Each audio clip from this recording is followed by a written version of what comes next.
Hello. You good? Yes. Okay, great.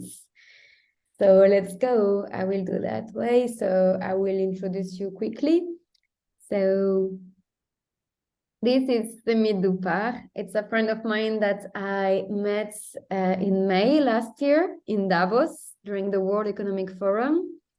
And he has a startup based in San Francisco. And today we will discuss about business and spirituality.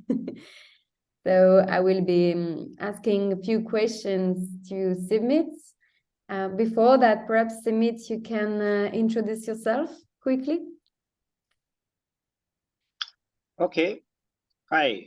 I am happy to be here. Geraldine invited me, and it's been good knowing her since May, yes, Davos.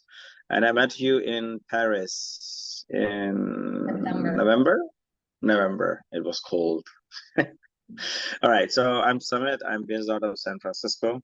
I live in the suburbs, and I have a startup in the innovation space, and I'm happy to be here. Great.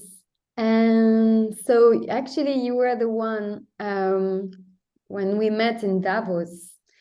Of course, we had conversations about business, but also about spirituality. You told me how you were going to Peru, for instance, for retreats.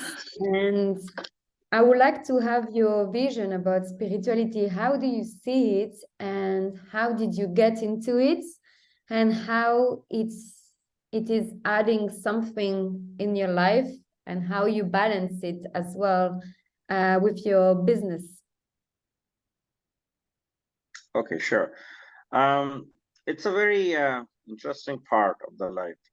Business has a very tough journey. Um, it's I didn't come from a traditional business background. My dad has a job. My mom remained a housewife. My dad always worked, and I had a job myself, two jobs, but I was missing something, missing a lot. So I was in a pretty simple synthesis in my life that I like I like working what I do, but I was never interested in money. So means you're making a good perks, a job, but you're not enjoying it. It just doesn't manifest your conversation. So when I look around people, everybody everybody was miserable in the job. They pretend they're happy in their job, but they're not. They want to work because they're getting paid, but that's about it. So that was a simplistic understanding that or unless you are doing something very innovative, still I started to see businesses sell themselves, and when they sell, employees lose their jobs. So enjoy what you are doing. Mm. It's not the job you're doing, what you're interested in. If you are a architect, if you're an artist, you work for somebody, you leave them, you start another job, you remain artist. So that's what you're passionate about. So it was clear that everybody has to start their own business. I mean, we all can do it. My only thing was that, that I knew that I can sustain pressure. That's the only awakening part I had. I wanted to build this innovation, but in a job, you cannot do that. So it's my journey. So ultimately, I decided that I will lead this journey myself. Took me 4 years. I traveled around 68 to 70 countries before I started this to understand culture. And when I understood the culture, I understood that it's not a business of your own, it's a team. So now I have a team, but why would I build a team just in one country only? Because business is about cultural difference. Every country have entrepreneurs, every country have businesses. So it was very understanding for me. How about I learned the culture. And if your business is culturally diversified and you're culturally motivated, you understand people, you not understand people, you understand the behavior of the people, it can be a really great, interesting fact for me. So that was the main bullseye point for me that yes, first, San Francisco is a very diversified city. To me, it's it's a very loving city. So I don't felt that I cannot do my startup outside San Francisco. City is beautiful. City has a lot of love. It's completely liberal. It has a lot of giving, no matter what people say. And I compare it with Paris, beautiful and a lot of happiness, and we have good wine. So that's where the divine factor was, and I after all these travel, I found my co-founders. One is in Japan, one is in Korea. We three founded the company 4 years back, pandemic time, tough time, and we sustained. Sorry, when was it back then when you found your co-founders? I found them in 2018. Okay. And first, we only did a professional services gig. We were professional services. I'm a cybersecurity expert as well. So my background is very diversified. I'm an electrical engineer. I used to design antennas, like satellites. And then I moved to cybersecurity. I got good in that. And then I was pretty clear that I've learned enough so I can create some vision and I can sell it. And being tech, it was easy for me to understand technology, but I was not a people person because I'm always in the background. That's where the learning curve started. So it was important for me to learn the cultures and the people. Business started, three of us in 2018, but it was professional services. So we decided we're going to make our own product. And that's when in 2019, December, we started this product company. Pandemic hit, tough time. We grew, we keep fighting hard, keep pedaling hard. And now we are over 30 people. Yeah, that's great. And the 30 people, because then there are, do you have you have a team as well in the USA, right? As well as Japan. I have a team in 9 countries and globally, and more focus is on Japan, Korea for us. And yeah, can you quickly, I think your camera is moving. Can you quickly explain the product that you aim to sell and also the values behind it? Okay, this is completely based on innovation of futuristic technology. So I have always been interested in behavior. Yeah. When I'm understanding the behavior of people, it's global. It started to realize to me, if I can make a product, technology around that, that would be great. A lot of social media platforms are kind of dealing with behaviors anyways, but they are mostly focused on presenting yourself. Yeah. None of the product exists that says, ask them, what do you want? So I figured out that it would be great to create a product that talks about that asks the behavior of, understands the behavior of the user, and then it gives them a better answer, optimal answer. So privacy and security remain tight for me.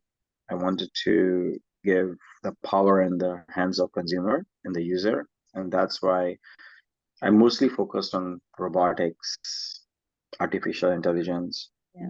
I would say there's no AI, it's more cognitive behavior of the user. I more focus on cognitive behavior of the user through the smart devices. So I make devices and I focus on those technology. And when did you get into spirituality? Would you say that it's something that was kind of inherent to you? Like, did you grow up with being always kind of spiritual? No. No? Okay. My parents are, my background is Indian. So my parents are always humble and giving. But spirituality in India is different than spirituality you find globally. They raised me with wisdom. I had to devour what is spirituality means for you as a personal. Business, as I said, is tough. It is tough. It's not everybody's cup of tea, but it is everybody's cup of tea. If you figure it out that how you can fight this and don't give up, because the day you give up, that's where you're not a businessman anymore. It's you have to play smart, intelligently. You have to expense wisely. You cannot have a you cannot live a very lavish lifestyle because you raised a lot of funding. No, that's not business. It's just you are compensating yourself with Yeah. the business money to live a lifestyle. So you would never had this charm to do a business for your people for the invention you're creating, rather to have a luxurious lifestyle. That's why you created the business. So you can do business both ways. I had to create the invention. So that's where the spirituality kicks in. Spirituality means giving, not taking.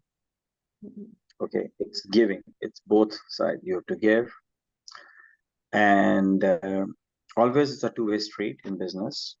But you have to make sure that where you draw the line, thin line, you have to be very stiff Yeah. on that part, because business can lead you into many directions. A very powerful player, very very mean-minded, or a very giving. And spirituality teaches you about the power of giving. It gives you the power of understanding. Those are the two. You will meet millions of people in your life. Millions. Not And everybody have a proper direction. yes, and I think it goes well hand in hand with the city you are based in, San Francisco. Like it's all about giving and love. I think you are Yes, also in the mood of that. And yes, affectionate. yeah, So and spirituality played a big role. I was in Peru, and that's where I found the spirituality, mindfulness, calmness, building something with love, not with anger, not with haste, when did you drawing. start when did you start going to Peru for your retreats? I've been going there since 2022 January. That was my first time. So this was my second time. I Okay. finished 2 years there, and you can add a picture of me. That how I envision. It gives you the. It was very eye-opening, awakening for me. You call it rebirth, where I found me, that who am I? Spirituality also awakens you about yourself. You need to know you. Yeah, Then you know, then you can make something. I read something as well about like when you get into this also spiritual things, etc. Or spirit, like someone said that spirituality isn't like only good vibes and positive stuff and all good. It's also going into the shadow of yourself, and it's not always like all smiles and love. And it can be also kind of when you go deeper in yourself, it can go. You are also facing your shadows, and it's not always like just sunlight and smiles. It can also be tough, actually. Exactly. Life has everything. Dark, light, evil, good, Yeah. bad, good. I mean, it's a simple part of life. Life cannot be always positive. Life is negative also. How can you overcome that? That's you. You will come under the radar. You will go down the under the ocean. You will go under the water. You will be like, oh man, there is nothing here. Then you decide you wanna go up, and then you go up, and there you go. There is a light. So spirituality teaches you that part of your life, inner shadow. If you can fight that inner shadow and not run away from it, you can sustain anything.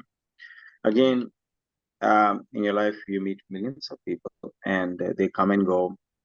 And the only imprints you leave behind with your friends and new people you meet in your life, or you call them compadres. I call them compadres. You will have a more chance of sustaining or long lasting if You have fought your own shadows. You can smile despite your so much. You can be stressed all your life, but if you can still smile Yeah. and energize others, that's part of spirituality as well. And you know, it makes me think as well, because at the beginning you say, okay, for me, spirituality is about giving, not taking. And this also makes me think about something. My mom, she has always told me, don't care about what the other actions are, just care about your actions, like how you are behaving towards people. So even if someone has done something wrong to you, what matters, it's what you are giving and how you are responding and how you are reacting, and the rest is their karma. And she has always told me, like, the most important thing is that whatever the situation is, you have to be fair and right in the things you are doing.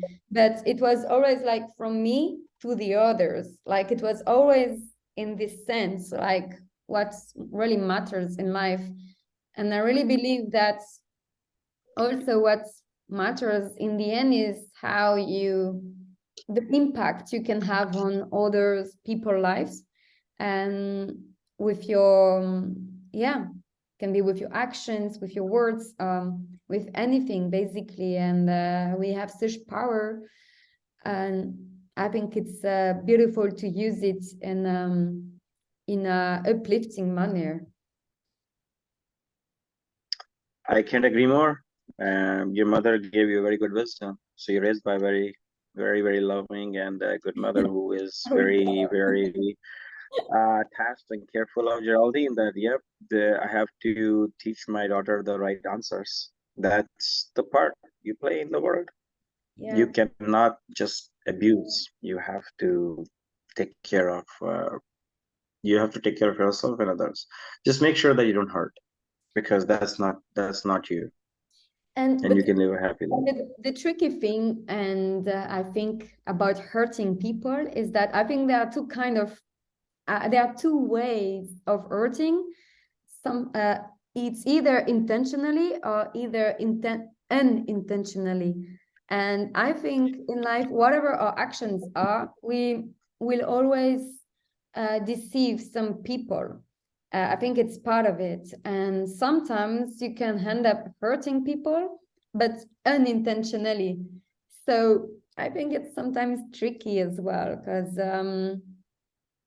you know, you can end up hurting people sometimes without having the intention to. Yes.